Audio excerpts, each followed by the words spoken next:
안녕하세요. 비탐성 빛의 교회와 함께하는 성경 공부에 오신 우리 빛의 성도님들, 오늘 목요일도 진심으로 환영합니다. 우리 함께 기도하고 말씀 공부 함께 시작하겠습니다. 하나님 감사합니다.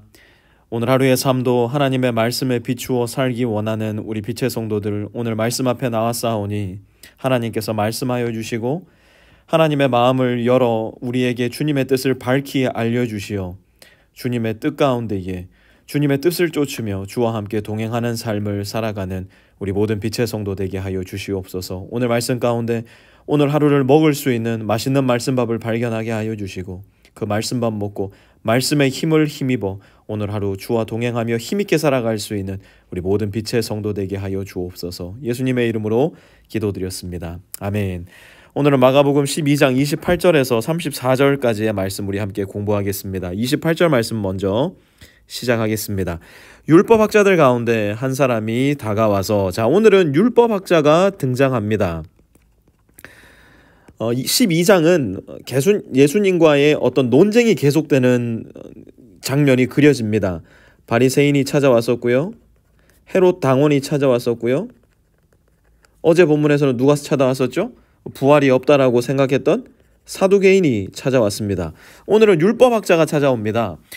예루살렘에 있었던 모든 종교 지도자들이 지금 예수님 앞으로 다 나온 겁니다. 그런데 오늘은 이번 주 월화수에 살펴봤던 본문의 내용과는 좀 분위기가 다른 것 같아요. 이 사람이 다가와서 그들이 변론하는 것을 들었다. 누가 변론하는 거예요? 예수님 대 바리새인, 헤롯 당원, 사두개인이 변론한 걸 들은 거예요. 그리고 이 율법학자가 예수께서 그들에게 대답을 잘 하시는 것을 보고서 예수님께 묻습니다. 이 사람의 질문은 정녕 궁금한 것을 묻는 질문이었어요.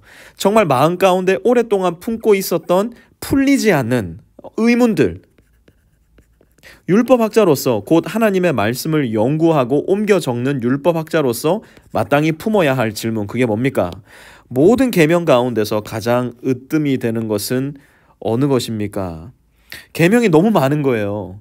이 율법학자가 되고 보니까 자기가 지켜야 될 계명, 단순히 10계명을 넘어서서 이 성경 자체에만 있는 것 말고도 미시나에서 이야기하는 거, 여러 가지 율법 선생들이 이야기하는 거, 지켜야 될 계명이 너무 많다 보니까 다 못 지키겠고, 또 더해서 내가 뭘 우선해서 지켜야 할지도 모르겠는 율법학자로서, 또한 하나님의 백성으로서 마땅히 품어야 할 의문이 생긴 것이죠. 질문은 그래서 너무 중요합니다. 제가 여러분들께 늘 강조해서 이야기하는 것이지만, 여러분이 성경을 공부하는 가운데 또 주일날 함께 공예배를 드리며 말씀을 듣는 가운데 여러분 마음속에 의문이 떠오르는 게 있다면 저에게 물었으면 좋겠어요. 더 나아가서 여러분 라이프팀 안에서 여러분들의 어떤 형제 자매들에게, 또 여러분들의 코치에게, 더 나아가 저에게 함께 말씀을 물으면서 저도 모르는 질문들이 얼마나 많겠습니까? 함께 모르는 것은 함께 하나님께 묻고, 함께 공부해야 될 것은 함께 공부해 나가는 말씀의 공동체가 우리 교회 되었으면 좋겠어요. 마치 모든 걸 나는 다 알고 있다는 듯, 혹은 뭔가 내가 마음 가운데 의문을 품으면 내 믿음이 흔들리는 것 같은 느낌을 받아서 절대 아닙니다, 여러분. 우리는 죽을 때까지 말씀을 다 알 수 없고요. 죽을 때까지 혼자 힘으로는 지극히 제한된 분량의 말씀밖에 이해할 수 없기 때문에 서로의 힘을 합쳐야 돼요. 물어야 되고요. 토론해야 되고요. 또 날카로운 지성을 때로는 사용해야 되고요. 성령의 뜨거움을 강구해야 되고요. 그러면서 하나님께서 가르쳐 주시는 말씀의 여정을 계속 이어나가야 되는 것이죠. 오늘 율법학자는 그것을 잘했던 겁니다. 29절에 예수님은 그 질문을 듣고 이렇게 답하세요. 첫째는 이것이다. 이스라엘아 들어라. 우리 하나님이신 주님은 오직 한 분이신 주님이시다. 예수님은 신명기 6장의 말씀을 사용하셔가지고 지금 이 사람의 질문에 답을 해주고 계세요. 첫 번째, 주님은 오직 한 분이신 주님이시니 뭘 해야 됩니까? 30절, 내 마음을 다하고 내 목숨을 다하고 내 뜻을 다하고 내 힘을 다하여 너의 하나님이신 주님을 사랑하여라. 모든 계명 가운데서 으뜸되는 첫 번째 계명은 무엇인가? 너의 하나님이신 주님을 사랑하라. 그런데 이게 그냥 우리의 입으로만 사랑하는 게 아니에요. 내 마음을 다해야 돼요. 내 목숨을 다해야 돼요. 내 뜻을 다해야 되고 내 힘을 다해서 우리의 하나님이신 주님을 사랑해야 된다는 것입니다. 그것이 우리가 가지고 있는 가장 으뜸가는 계명. 그런데 여기가 끝이 아니에요. 둘째도 이와 같으니 내 이웃을 내 몸과 같이 사랑하여라. 여러분 몸 사랑하십니까? 예, 저는 그거 너무 명백히 알 수 있어요.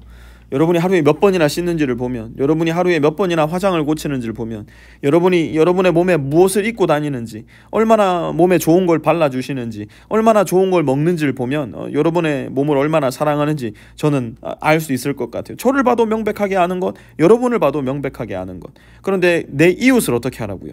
너의 몸과 같이 사랑하라는 겁니다. 근데 여러분 한번 잘 보세요. 너의 하나님이신 주님을 내 마음을 다하고 목숨을 다하고 뜻을 다하고 힘을 다해 사랑해라.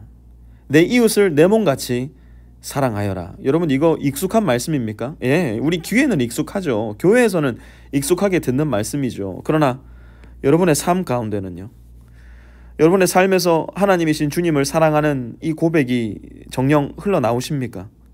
너의 이웃을 내 몸같이 사랑하라는 이 예수님의 말씀이, 이 지상 명령이 여러분의 삶 가운데 자연스럽게 흘러나오시나요?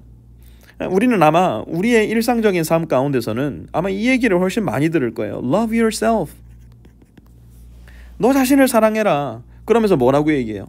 널 사랑해야 하나님도 사랑하는 거고, 널 사랑할 줄 알아야 너의 이웃도 사랑할 줄 아는 거고, 널 사랑해야 뭐 한다고요? Happiness. 너의 행복이 널 사랑하면 찾아오게 될 거야. Wrong. 여러분 이거 얼마나 잘못된 말입니까? 우리는 이 메시지에 너무 침잠되어서 살아가요. 그래서 나를 사랑해요. 나만을 챙겨요. 나만이 가장 우선순위에 들어가는 경우가 너무너무 많아요. 하나님도 우선순위에서 밀리고요. 내 이웃, 나의 아내, 내 자녀, 내 친구들, 내 직장 동료, 선후배, 당연히 우선순위에서 밀리는 거는 뭐 두말할 필요 없는 거고요. 왜요? Love yourself. 나를 가장 먼저 사랑해야 되거든요. 그것이 행복의 문을 여는 열쇠와도 같은 거거든요. 그게 오늘날 우리 시대가 우리에게 가르쳐주는 생각이고 철학이고 시대 정신입니다.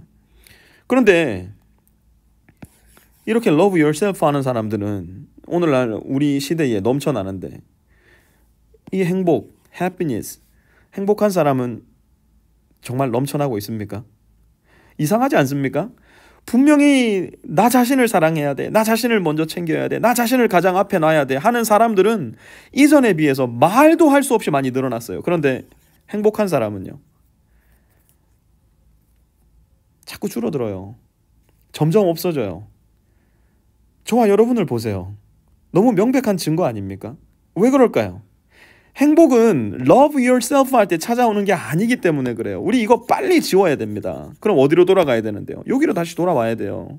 우리의 하나님이신 주님을 사랑하는 것, 나의 이웃을 내 몸같이 사랑하는 것, 이것은 궁극적으로 무슨 뜻이에요? 내 몸보다 네 이웃을 먼저 챙겨주라는 거예요.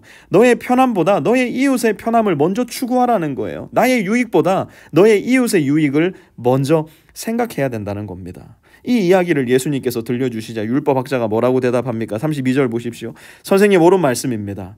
하나님은 한 분이시요 그 밖에 다른 이는 없다고 하신 그 말씀은 옳습니다. 또 마음을 다하고 지혜를 다하고 힘을 다하여 하나님을 사랑하는 것과 이웃을 자기 몸같이 사랑하는 것이 모든 번제와 희생제보다 더 낫습니다. 어떻게 낫다고요?